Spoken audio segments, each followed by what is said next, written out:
What's up guys? Welcome back sa aking YouTube channel, This Love Story here. And if you're bago ka pa lang sa aking YouTube channel, please do like, subscribe, and comment down below. At para lagi kang update sa aking YouTube channel, please click the notification bell button. And guys, so today is January 7. So meron ako i-introduce sa inyo nga isang virtual gaming o virtual farming game na nilalaro ko since 2020 pa. So guys, bago tayo magsimula guys, panoorin natin itong short video na ipapakita ko sa inyo para ma-introduce ko sa inyo ang Craftwise game of virtual farming. So yan guys, panoorin muna natin na itong video na to bago tayo magsimula. CBX, at the heart of the CropBytes ecosystem, isn't just currency, it's a trust symbol for 200,000 plus holders. It fosters a community where love, debate, agreement and disagreement coexist, strengthening our vision for shared prosperity. 2023 marked our 5th year together, bringing us closer. Farm owners became job creators, and job takers expressed heartfelt gratitude. Our long-held in-game assets gained real value in the open marketplace. Our superheroes, now warriors, are set for new adventures in the CropBytes Conquest game. We've collectively created a thriving economy, a lifelong investment for some, a strategic arena for many, and a cherished world for everyone. This is just the beginning. 2024 promises to bring us even closer with many new experiences and real value.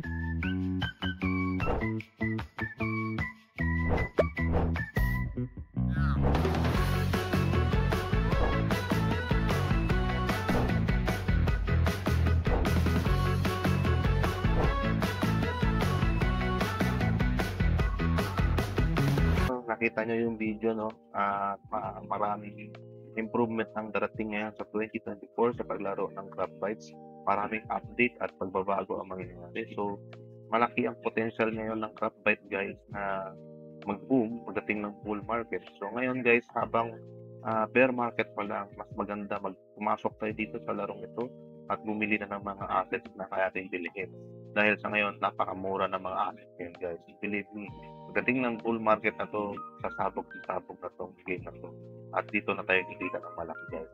So, sa ngayon guys, disclaimer ko lang guys, no, hindi ako financial advisor at hindi ako expert sa lahat ng mga bagay dito pagdating sa crypto. So, always do your own research and invest only what you can afford to lose. So guys, lahat ng mga investment guys may risk. So, malaki rin ang risk guys pag bumaba ang price ng cryptocurrency. Pero guys, as I tell you guys, bago tayo pumasok sa isang ganitong platform, kailangan pag-aralan natin paano ito laruin at paano ito gawin para hindi tayo masunugan ng pera. So guys, and continue na natin guys na video na to ang paano laruin tong Craftbytes. So simula ngayon guys, etong Craftbytes guys para na siyang mining game. So kailangan mo pumili talaga ng mga asset. Ano ba yung mga asset na yun? Tulad itong mga hayop na to guys. Etong mga asset na to guys, ito tulad itong kalabaw, manok, at saka itong kambing na to guys, magpupuntos sila ng essence na pwede mong i-burn para mag-produce ng CBX.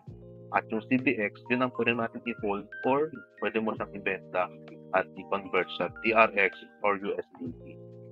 By the way guys, ngayon lang ako ulit talaga ngayong taon lang talaga ako na-convince talaga na maglagay talaga ng pera.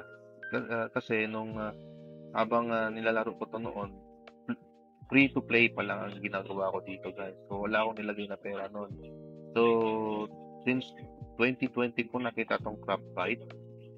So sa ngayon guys, ang game ay tumagal na siya ng 5 years and ang laki ng pinagbago ng larong ito guys. So nag-observe ako dito guys. So kita ko malaki ang potential ng game na to guys as virtual farming sa mga naghahanap ng isang game na NFT na makikita natin na sustainable na rin siya. Ang larong ito guys ay for long term, hindi siya mabilisan, hindi siya madalian. Kumbaga may sariling ekonomiya ito sa loob ng virtual. Itong Craftbytes na to guys, noon nilalaro ko siya ng libre and sa ngayon, hanggang ngayon nagulat ako, hanggang ngayon buhay na buhay pa ang game na to at eto, nakikita nyo guys, no? maganda na siya at iba na yung interface niya pag bungad sa'yo, pagpasok niya. Nga pala guys, itong Graphite malalaro mo sa PC, desktop, or sa iOS and Android guys. So, ito guys, ang interface ng dashboard ng Graphite ko guys. So, sa ngayon guys, meron akong $36. So, ayan guys, ang total amount na meron ako sa loob in-game currency guys. So, ayan guys, kung makikita nyo, pagbungad ng game na to sa inyo, ay meron kayong libreng spin araw-araw guys. So, click natin to spin. Bali na natin kung ano makukuha natin ngayong araw. Bali ngayong araw is ikapitong araw na simula nung naglagay-talaga ako ng totoong pera guys. So, nag-invest talaga ako dito. So, sinubukan ko muna mag-invest ng around $40. Okay guys, meron tayong libreng server. So, yan, pwede natin i-share yan sa mga friends natin para maglaro din ng Graphite. So, yan guys, kung makikita nyo guys, nag-reset na yung oras at bukas naman ulit tayo makakuha ng libreng spin. Pero pwede kang bumili ng spin, pero ako guys hindi na ako bibili. Dahil na kukuha naman natin itong mga essence na to guys sa mga hayop na nag-aalagaan natin ngayon dito sa loob. So, ipapakita ko sa inyo guys paano ko nila laro itong Graphite. So, kung makikita nyo guys, as of now, ito yung price ng Graphite. Makikita nyo. So, sa 1 peso, it consists of 0.71 centavo. Pero kung lagyan natin 1 Graphite, ang presyo ng isang CPX is around 1.39 pesos sa Philippine money. No, guys, makikita nyo, no? So, sa TRX naman, ito naman siya guys, sa sariling ekonomiya ng Graphite. May sarili siyang may sariling market si Graphite. Kumbaga, kung ano yung totoong price sa loob at sa labas, ganun din yung price, no? Makikita natin, no? Example, itong door. Bumili ako ng door, guys. Itong pinagsimulan ko, guys, bumili ako nito isa at bumili rin ako ng kalabaw o yung buffalo, black buffalo, ito. So, 499. So, sa tingin ko mga 500 to sa pesos. And also, 300 or 400 plus din ito sa pesos. Door. Ayan, guys. Kung makikita nyo, guys, bumili rin ako ng mga feeds at saka ng mga tubig. Ayan, makita nyo guys, dito sa history ko guys, yung pagsimula ko pagbili ng mga assets ko dito sa Graphite. So, ang plano ko dito guys, ganito yon. Nung napansin ko, ang Graphite yan guys is more on mining na siya guys. So, kailangan mo siyang i-mine yung Graphite para pwede mo siyang ibenta sa market. So, para din siyang mining talaga guys. Habang tumatagal, no? So, ipapakita ko sa inyo, no? Paano ito laruin. So, ayan guys, kung makikita nyo, meron akong chicken dito na nagpo-produce ng feather. Binili ko yan. Ito, buffalo. Binili ko rin yan. At itong door o isang sheep. Binili ko na rin yan. So, papakainin natin sila ngayon. So, habang pinapakain natin yung ating mga alaga guys, yan makikita nyo guys, mapansin nyo, pupunta na yung NPC natin at pakainin niya yung kambing, no? So, makikita nyo guys, pag kinakain niya yung kambing, maglalabas ng essence ang kambing. Maglalabas na ng wool. So, saan ba nagagamit yung mga essence ng mga hayop na yan? So, pag lumabas yung wool, katapos ng pakain ng kambing, ayan, no? Makikita nyo, papunta yan sa barn. Ayan, papasok yan dito sa barn, no? Ayan. Pakainin natin ng manok. So, papunta na naman yung NPC natin. Pakainin niya yung manok, guys. At pag pakain mo sa manok, magpo-produce din siya ng feathers. So, ayan. Bibigay siya ng 1 feather. Depende, guys. Ayan. Yung feather mo sa guys. Yung feather, pupunta rin dito sa barn. So, ngayon, pakainin naman natin ng ating kalabaw. Bakit ba ito ang in-invest ko? Bakit hindi ibang animal? So, guys, meron akong nakitang recipe na para makapag-produce ng mas maraming CPX. Kumbaga may bonus, no? Makita ito fur. Yan, no? Ang kinukulit ko talaga dito ngayon, guys, is plano ko talaga bumili pala isa yung kabayo. Kasi yung horsehair. Okay. So, ang plano ko talaga dito guys, makapagmina ng tent.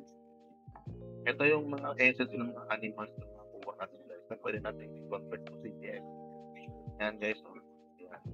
So, ang kailangan ko guys, itong tent. So, ang recipe nitong tent guys, ito ipapakita ko sa inyo. Yan. Yan sa mining na yan guys. Pag-click mo yung mining yan. Yan. Pwede mo nang i-mine yung tent. So, ito yung magbibigay sa'yo. 30 CPX plus bonus 7.41. So, 19 days mo siya guys kasi click mo lang tong start mining. So, makikita nyo guys, ito yung mga recipe.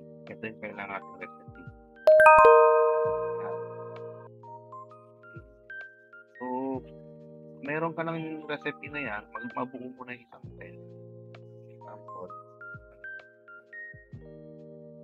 Ito yung kailangan para mabuo mo isang tent guys. Yan, nakita nyo. So, yung power guys, binibili ko na lang kasi wala pa akong power supply dito o power turbine. So, guys, makikita nyo guys, ang laki ng improvement ng CPX ng graphite. Nakikita talaga ng improvement makikita nyo sa graphics pa lang guys, sulit na ngayon guys. Kumbaga ito ngayon guys, parang nagiging mining na siya, no? Ang gameplay nito guys. So yung kumbaga, itong mga hayop na to dito, ito yung magpo-produce ng mga material o ng mga essence na para pwede mo siyang i-burn. I-burn mo siya, yung mga essence nila para ma-burn siya, magiging CBX. Ngayon, yung CBX na mapoproduce mo, yun lang pwede mo i-benta sa market. Pwede mo i-benta through USDT or i-benta mo through TRX or Tron. Ganun ang nakikita ko ngayon guys, no? Hindi siya tulad dati na yung mga essence na nakuha mo sa mga hayop, diretso mo mabebenta sa CBX o mabebenta sa USDT. Ngayon guys, hindi na. Kailangan mo munang i-burn itong mga essence na mga na-produce ng mga hayop natin para makakapag-produce ka ng CBX. At yung CBX, yun ang pwede mo nang ibenta, i-convert sa USDT, TRX, or sa anong pang cryptocurrency na gusto mo. So, and guys, kung makikita nyo, no, dito tingnan yung farm natin, yung barn natin. So, ito na yung mga assets ko, guys. No? So, ito yung kinokollect ko, yung fur, feather, meron na ako 11 pieces. Yung fur, meron na ako 24. Meron din akong dalawang orange. No? Itong orange, ginagamit na ito para papakain sa mga hayop natin. Itong water din, bumili ako ng water for good for 1 year na rin po. So, mura lang to guys. Murang-mura lang to ngayon. So, ngayon, masyadong mababa ang price ng mga kain at kakapainom at tubig sa mga hayop natin guys. So, ito guys, yung mga essence na kailangan natin makolekta para makabuo ng tent. So, sa ngayon guys, kulang pa ako ng recipe na yan. Kasi balak pa bumili ng kabayo. Yung tinatawag na aging ba yun? Ito yung kabayo. Pakakita ko sa inyo. Itong badshaw. Ito gusto kong bilhin to. Badshaw or zinc. So ngayon si zinc, mas mura zinc. 700 grams. So sa ngayon guys, mas maganda talaga mag-invest habang nasa bear market tayo. Napakamura talaga. Pwede na tayo magsimula ngayon guys. Ngayon pa lang pwede na tayo magsimula. Simula na tayo. So dito guys, ang kitaan dito guys, hindi madali guys, no? So it takes time. It takes time, effort sa paglalaro nito guys para kumita ka. Dapat may knowledge ka sa pag-trade, buy low, sell high, yan. Dapat meron kang alam tungkol sa trading. Napaka-importante guys na marunong ka mag-trade pagdating sa paglalaro nito mga graphite guys. Dahil pag hindi ka marunong maglaro, hindi ka marunong mag-trade dito guys, matatalo lang yung kita mo, pera mo dito. So, ituturing mo siyang tunay na farm sa totoong buhay dahil ang farming, buti nga dito guys, walang bagyo eh. Makita nyo na, walang bagyo na uminisala sa mga assets mo guys. Ayan guys, kung makikita nyo, no, ito pala yung aking naalagaan ngayon, asset habang offline ako sa isang nilalaro ko o yung Pixel. Offline kasi yung server ng Pixel eh. Ayan guys, kung makikita nyo, yan lang paglalaro ko guys, papakainin ko lang yung mga hayop araw-araw. At pag nakapag-produce na sila ng material o essence, ilalagay dito sa bar. So, ayan, kung makikita nyo ganyan guys, ito na yung mga na-collect natin feather, fur, at wool. So, ito pa lang yun. So, yan, pwede na natin i-mina to guys. So, paano i-mina yan? Sample na lang guys, no, kasi hindi tayo makabuo ng sense dahil wala pa tayong force air. Click na lang natin to, or pwede mo i-click to, diretso dito, click or click natin itong kulay na to, at click natin itong mining. No? Pag-click nyo ng mining, sample, dito, meron tayong wool, no? Yan. So, ano na lang natin. So, meron tayong 73 wool. Yan natin, 73. Yan.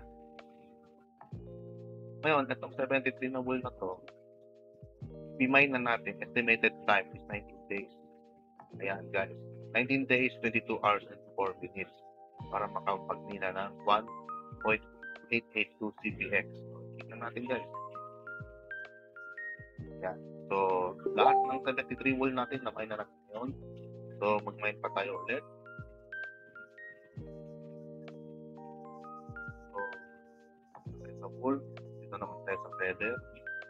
Let's feather natin. Click natin. Feather. Meron tayo 11 feather. So, sa 7 days, guys, ito yung na-collect ko. So, ika 7 days na natin ngayon. 7 days ko pagpakain sa mga hayop yan. So, yan, makakapag-produce ako ng 1.69 CPX in 19 days. So, ngayon guys, okay lang. Mura pa ngayon ng CPX. Mura pa ang CPX ngayon. Walang problema yun. Ngayon kasi nasa bear market pa tayo. So, per naman, meron tayo 24 na per available. So, in-mine na natin yan.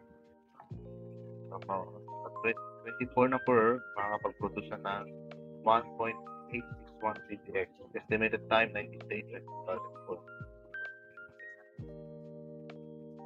Guys, nakapag-create na tayo ng ating mine. So, ito pa rin tatlong essence na collect natin. So, after 19 days, meron tayo 5